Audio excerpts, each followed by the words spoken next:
here with the former unified super middleweight, Froch. How's it going? Yeah, good, thanks. So, there's a big fight coming up, Canelo, Danny Jacobs. Not only the fact that you're a great boxer, but you're also a commentator. Can you give us some insight how you think this fight's going to play out? Yeah, I think this fight's going to be close. I think it's going to go the distance. And I think Canelo Alvarez is going to get the decision. And not because I think there's going to be a problem with judging, which I hope there isn't. But I just think that 28 years old is now coming into his prime. And I know it sounds ridiculous. He's had 54 fights or something. A ludicrous number for a guy of his age, but he turned pro very young, as they do in Mexico. Daniel Jacobs, quality fighter, I like him. He's got a great jab, good boxer, he can fight, he's tough, he punches, he can take a punch. But I just think the youth is with Alvarez and everything's geared towards him winning. I'm not saying it's promotion-wise and his fans are here. I mean, Jacobs has got his fans as well. I just think it just feels like a Canelo win, but I feel it's going to go the distance. I think Canelo's going to win on points in a great fight. If you're Danny Jacobs and you're going into this fight, what would you need to do to neutralize some of the things that Canelo does so well with? I think you've got to be just stiff with that jab and be authoritative with it. You've got to take the centre of the ring and use that jab. Even if you jab in the shoulder or the stomach, just keep him on the end of the jab. Don't let him set a rhythm. Don't let him get going, because you see Canelo when he gets comfortable and he gets his feet planted, he gets in range, he slips, slides, and he shoots nice punches, body in the head. He's crisp, he's strong, he's fit. There's a lot to like about Alvarez, and he's been beat. I know Jacobs has been beat as well, but I just think that if you've got to pick a winner, the smart money is on Canelo, but I wouldn't be surprised if Daniel Jacobs fights the fight of his life and potentially pulls off. And it would be an upset, because I don't know what the odds are or what the bookie's favourite is, but it just feels like a Canelo Alvarez night. It feels like it's his show. But the one thing I say about Danny Jacobs is he's the natural super middleweight. He's the natural middleweight. He's a natural 160-pound fighter. I know Canelo is coming up and he's been up for Rocky Fielding at 168 at super middle, but he's not naturally as big as Jacobs. And who's he been in with at middleweight that's naturally that big and as good as Jacobs? Nobody. So we find out now how good Alvarez is and if he's destined to do big things at middleweight. But yeah, I think he'll do the job in a close fight. It's going to be really good.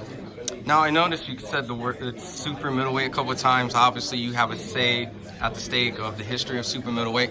I want to talk a little bit about the current super middleweights right now, the Callum Smith and the Caleb Plants, David Benavidez. If you would rank out of all the champions and contenders, who would be number one, number two, number three, and you see in your eyes in pure talent? I think you've got to have Benavidez at number two, just behind Callum Smith, just because of what he's done. And to be honest, I think the division's weak. It's not an exciting division. There's one or two fights out there for Callum Smith, and then what is left? The divisions, every division takes peaks and troughs. And at the minute, the super middleweight division's not on fire. But I put Callum Smith at the top, just based on what he did in the Super Series. Now, Bivol has been in talks of flirting, maybe going down in weight from 175. Yeah, he looks like he could go down, Bivol, and I really like him. I was in Monaco commentating when he beat the Australian. Was it Johnson? I can't remember who he boxed, but he's a round one, wiped the floor, the kid. And he didn't look that strong at light heavyweight in his last fight. I wasn't that impressed. And I was really mesmerised on the first time I see him. So it just shows you that styles make fight. He had a good night, and then maybe Bivol going down to super middleweight could be a really interesting mix, because he's not that big. He doesn't look like a big light heavyweight to me. He looks like a solid super middle. So we'll wait and see, but that's an exciting prospect. Now, we're also right before the Devin Haney press conference. Did you get a chance to see Devin Haney in the past? I've not seen much of him. I'm doing a lot of homework on these fighters, on the build-up to this. It's all about Alvarez and Jacobs, to be honest. But there's quite a strong undercard. And I've been looking at some of the records on the undercards. But yeah, I've done a little bit on Haney, but not enough to really comment on how this is going to go. But looking forward to a good night of boxing, to be honest. Absolutely. And do you have anything planned in the future? I know you work very, very hard. You're always having to commentate. You always ask so much of questions. Do you get a break? Do you just relax a little bit? You know what? I don't do a great deal, to be honest. I work for Sky Sports, and I don't do that many shows. I do a handful of shows a year. Maybe, I don't know, probably did 25 days last year.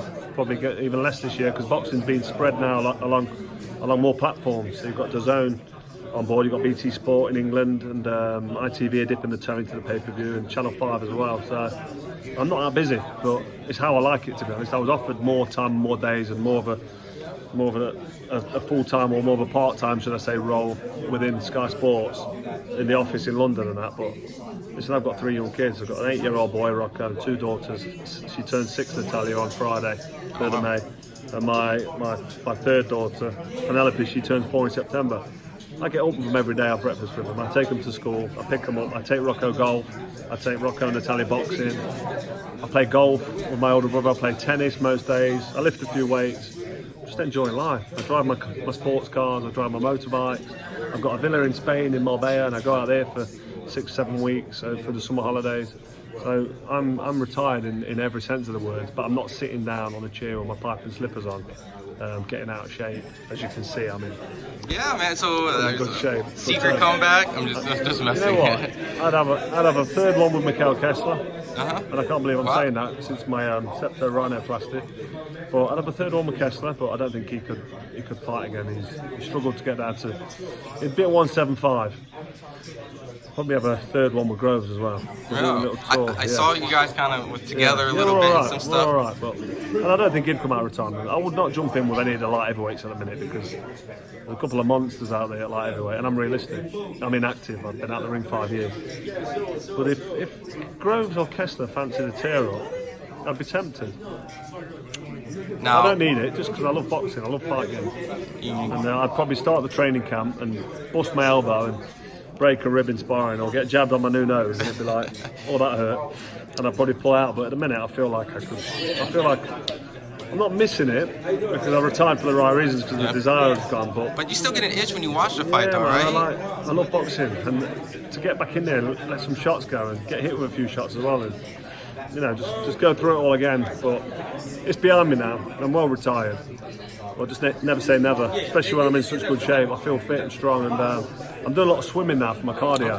I didn't touch on that. So the swimming now, I'm swimming like 2 miles 3 times a week, and I'm just feeling fit and strong. I'm on a real holistic diet, so I'm on a plant-based raw food diet. Okay. I don't drink tap water because it's full of fluoride. I've gone quite deep into my like I say, my holistic treatment and my natural organic food, and I'm just feeling great, feeling amazing. All you out there should try it. Decalcify that pineal gland that's sitting inside your brain, because your brain's being fluoridated with water. The government put fluoride in your water. Yeah.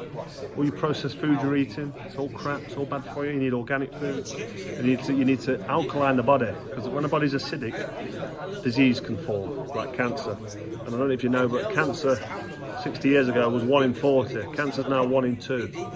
And we've lost people very close to the family recently. I lost my grandmother 15 years ago, but just recently my brother lost his mother-in-law, and there's someone even closer to me I'm not going to mention, but basically in a bad spot at the minute with cancer. So I'm really sort of deep into holistic health, and also living clean and organic and natural, including not drinking tap water. But that's my own personal thing. I don't want to push that too much. Oh, no, it's perfectly fine. It's a good message. Just with the new diet, and with sort of being awake now with what's happening in the world, and trying to be as clean and as healthy as I can. I just feel amazing. I feel great. I really do. I'm thinking clear. I'm in a great spot, and I fancy a fight. Do you want to fight? Let's have a fight. I wouldn't stand. Maybe I'll play like a video game or something. Yeah, would you fight Coogan? What's his right hand now? Oh! He's gone. I nearly fell over there. He can fight, Cougar. He can fight a little bit? I've seen him have a roll around with Eddie Hearn, and he put Eddie Hearn in like a strong arm, and Eddie tapped out. Oh, really? Last week in the gym. Is this true? Is there truth behind this, Cougar? Eddie's you made Eddie tap out? I saw it. Eddie Hearn's hairpiece fell off, and it was a bit embarrassing. Wow. But he's got it stitched back on though. I'm just saying Eddie's hairpiece fell off. Stitch it back on. But no, anyway, man, it's all good chatting to you. I've enjoyed I appreciate it. By any chance, I just have one last question. Did you ever play any fighting games like Street Fighter or Mortal Kombat? Tekken? I love Tekken. I love all the fight nights. What was your favorite character in Tekken? You can. I'm gonna try to remember the name. What's his You wanna name? describe- I'm going back a good few years. Was he a breakdancer? My mate just used to button bash Button mash? and just beat you up. Who was I?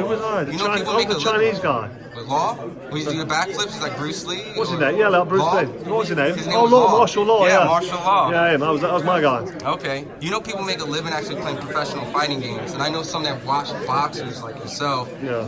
learn a little bit of the psychology and how to Really? set up traps, and they make a I know living. the gaming's big now. They do Yeah. pay-per-view gaming. Yeah. It's amazing. Over here in Las Vegas, esports, purses and Yeah, everything. Ken Hirschman from HBO, he's got into that now from the boxing. He's Would you ever go to something like that? Pay-per-view. It's not a bit of me to be honest. I used to be into the games, Call of Duty, the fighting games, and Mario Kart growing up. Okay. And then I spent my time now I'm reading and investing in properties and real estate and commercial properties as well. That's how I make my living outside. So Sky Sports, I love Sky. I talk about work. But I play poker professionally now for a company called Party Poker. So I'm a professional poker player. I work for Sky, which is great because it keeps me close to the boxing. But the fundamentals of my main source of income is my properties.